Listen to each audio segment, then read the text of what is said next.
جی بہت شکریہ خان صاحب. میرا سوال یہ ہے کہ بہت زیادہ آپ پہ اس بات پر تنقید ہوتی ہے کہ کچھ ہی ہفتے پہلے آپ نے فری ادریس صاحبہ کے پروگرام میں کہا تھا کہ آرمی چیف کوئی بھی آ جائے اس سے آپ کو فرق نہیں پڑتا، لیکن اب آپ کہہ رہے ہیں کہ ان کو آرمی چیف نہیں لگانا چاہیے. آپ کی ریزرویشنز کیا ہیں؟ کیوں ان کو آرمی چیف جو ہے وہ نہیں لگانا چاہیے؟ دیکھیں صدیق، مجھے حیرت ہوتی ہے ویسے کہ ان دو کرپٹ فیملیز نے، انہوں نے صرف پاکستان کو بینکرپٹ نہیں کیا، انہوں نے اس کرپشن کو ایکسیپٹیبل کروا دیا جو کہ ایک معاشرے کی تباہی ہے. لیکن انہوں نے جو سب سے بڑا ظلم کیا نا، انہوں نے ہماری جو اخلاقیات ہے نا، ایک ملک بیسکلی چلتا ہے مورل سٹینڈرڈز کے اوپر. میں محنت کیوں کروں اگر معاشرے میں کرپشن کو آپ الاؤ کر دیتے اور برا نہیں سمجھتے تو کیوں کوئی آدمی 15 گھنٹے کام کر کے محنت کر کے کرے. سو جو بیسز ہوتی ہے نا سوسائٹی کی، وہ اللہ نے قرآن میں لکھا ہوا ہے امر بالمعروف وہ نہی عن المنکر، یعنی اچھائی کے ساتھ کھڑے ہو اور برائی کے خلاف جہاد کرو. معاشرہ مورل سٹینڈرڈز کے اوپر چلتا ہے. میں نے اپنی یونیورسٹی ڈیز سے لے کے کوئی 20 سال کرکٹ کی وجہ سے میں نے وہ مغربی معاشرے اندر سے دیکھے ہوئے ہیں. آپ یقین کریں کہ جو اگر مجھے کہے نا دو فرق کیا ہیں، کیوں وہ اوپر ہیں کیوں ہم نیچے ہیں، دو کیا چیزیں ہیں. ایک وہاں کا رول آف لا ہے، کوئی قانون سے اوپر نہیں ہے. بورس جانسن باہری اکثریت کے باوجود ایک چیز پہ نکلا ہے کہ اس نے جب سوشل ڈسٹینسنگ تھی کووڈ-19 کے دوران، اس نے ایک گیٹ ٹوگیدر کر لی اپنی ڈاؤننگ اسٹریٹ میں. اس چیز کے اوپر انہوں نے کہا کہ لوگوں کو کہہ رہے ہیں سوشل ڈسٹینسنگ، اور جناب لیڈر نے دیکھیں اس نے وہ اپنا ہی بنا ہوا قانون توڑا ہے. نو ون از ابو لا. اور یہ بہت بڑا رول آف لا جو ہے، یہ انسان کے معاشرے اور جانوروں کے معاشرے میں فرق ہی رول آف لا ہے. سو نمبر 1 وہاں رول آف لا ہے. وہاں کوئی تصور نہیں کر سکتا کہ ایک آدمی لنڈن میں بیٹھا ہوا ہے اربوں روپے کی پراپرٹیز پہ ایک رسید نہیں بتا سکتا کہ پیسہ کدھر سے آیا ہے. کبھی کوئی جھوٹ بولتا ہے، کبھی کوئی جھوٹ بولتا ہے. جھوٹ بول کے باہر بھاگ گیا، دوسری دفعہ جھوٹ بول کے باہر بھاگا. پہلے دفعہ اس نے کہا کہ میں نے کوئی معاہدہ نہیں کیا تھا جنرل مشرف سے جب یہ باہر بھاگا تھا سعودی عربیہ. وہ سعودی شہزادے نے آ کے معاہدہ دکھا دیا تھا. اب پھر باہر بھاگ گیا کہ مرنے لگا جی 100 بیماریاں ہو گئی، پھر باہر چلا گیا. اور اس کے بھائی جو پرائم منسٹر ایفیڈیوٹ اس نے عدالت میں دی تھی کہ جی یہ واپس آ جائے گا. اب وہ آدمی مجھے ذرا صرف اس معاشرے کا یہ بتا دے کہ کیا ہماری مورالٹی ہوگی کہ ایک امپورٹنٹ پاکستان کی سیکیورٹی کے لیے سب سے امپورٹنٹ پوزیشن ہے آرمی چیف کی. کون فیصلہ کرے گا؟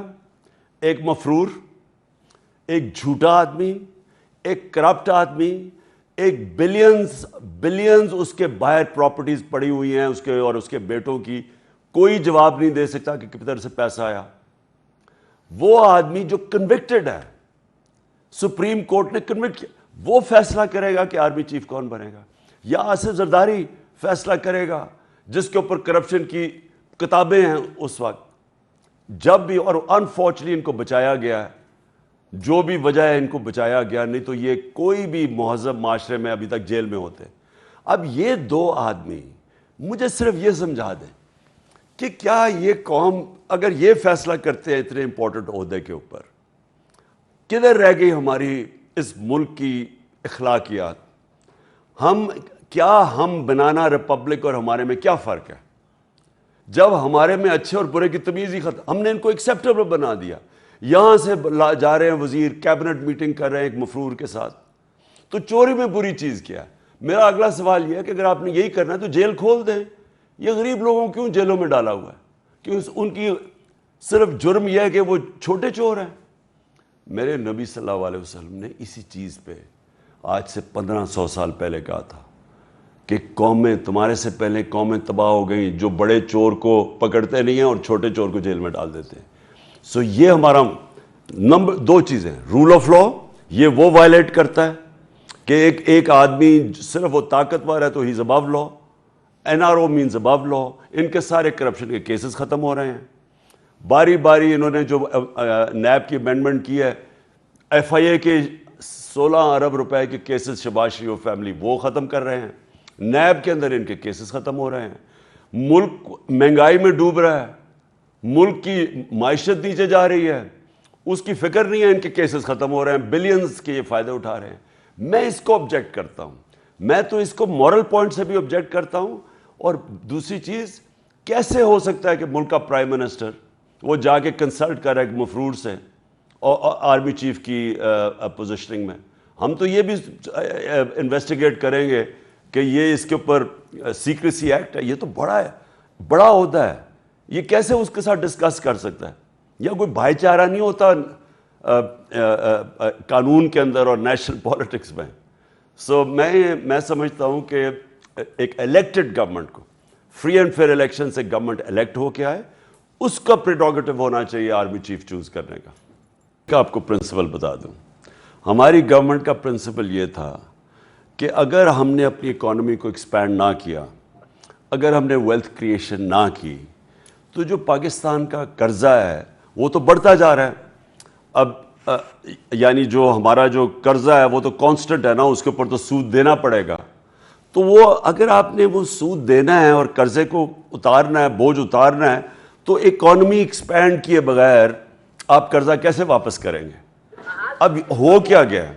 اور میں آپ کو میں بار بار ایک چیز کہتا ہوں, اور میں اس لیے یہ کہتا ہوں کیونکہ ہمیں نظر آ رہا تھا جب یہ نو کانفیڈنس موو چلی اور یہ ہمیں پتہ چلنا شروع ہوا کہ سازش چل رہی ہے ہماری گورنمنٹ کو گرانے کے لیے, تو جو پاور ہے یہاں اسٹیبلشمنٹ ظاہر ہے ان کے پاس ان کی ایبلٹی تھی روکنے کی اس کو.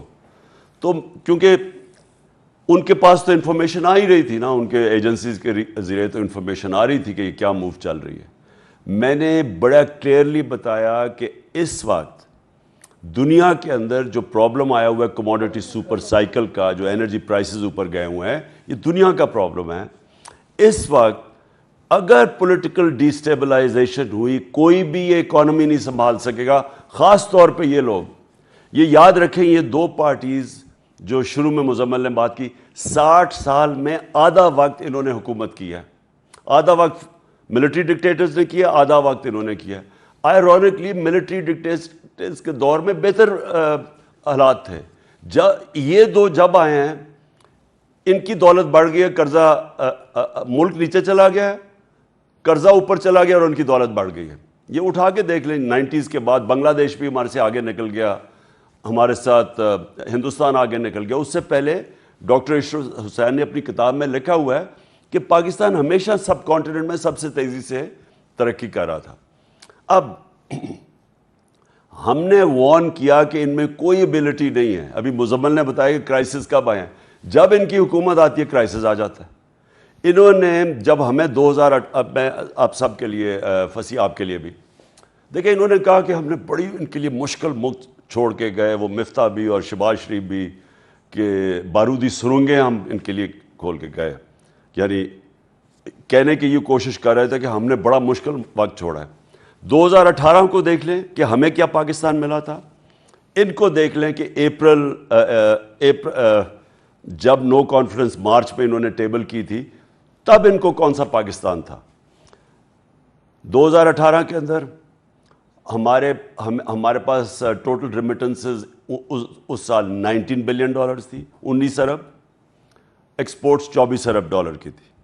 قرضہ کرنٹ اکاؤنٹ ڈیفیسٹ بیرونی قرضہ 20 ارب ڈالر کا تھا.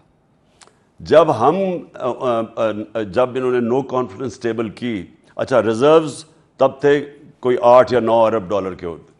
جب انہوں نے نو کانفیڈنس ٹیبل کی, اس وقت ہمارے ریزروز تھے 16 بلین. ہمارا جو رسک فیکٹر تھا وہ 5% تھا. ہماری جو ایکسپورٹس تھیں وہ ریکارڈ 32 بلین کی تھی. ہمارا جو ریمیٹنسز تھی وہ 31 بلین کی تھی. اور ڈسپائٹ کموڈٹی سپر سائیکل, ان کے دور میں یاد رکھیں تیل بڑا سستا تھا. ہمارا ڈسپائٹ $16 بلین کا ہمارا کرنٹ اکاؤنٹ ڈیفیسٹ تھا. تو وہ اس پاکستان کو مقابلہ کریں جو یہ چھوڑ کے گئے تھے. تو ان کو تو اس کے بعد بڑی اچھی کنڈیشنز ملی تھی, انہوں نے ادھر سے کدھر پاکستان کو آج پہنچایا ہے. آج آپ سارے دیکھ لیں, آئی ایم ایف کی پروڈکشن دیکھ لیں, ورلڈ بینک کی دیکھ لیں, وہ سب پروڈکٹ کر رہے ہیں کہ پاکستان سوشل انریسٹ کی طرف جا رہا ہے. ایک طرف اکانومی شرنک, گروتھ ریٹ کم ہوگی, انہوں نے تو پروڈکٹ کیا میرے خیال میں 0.6%, تو گروتھ ریٹ, اور فچ نے پروڈکٹ کیا 0.6%, تو 6% سے 0.6% مینز بے روزگاری, اور دوسرا وہ مہنگائی جو ہے پاکستان میں وہ ریکارڈ ہے, اور وہ کہہ رہے ہیں ابھی بجلی اور مہنگی ہوگی according to I M F. So despite leaving them a better economy, انہوں نے حالات ادھر آج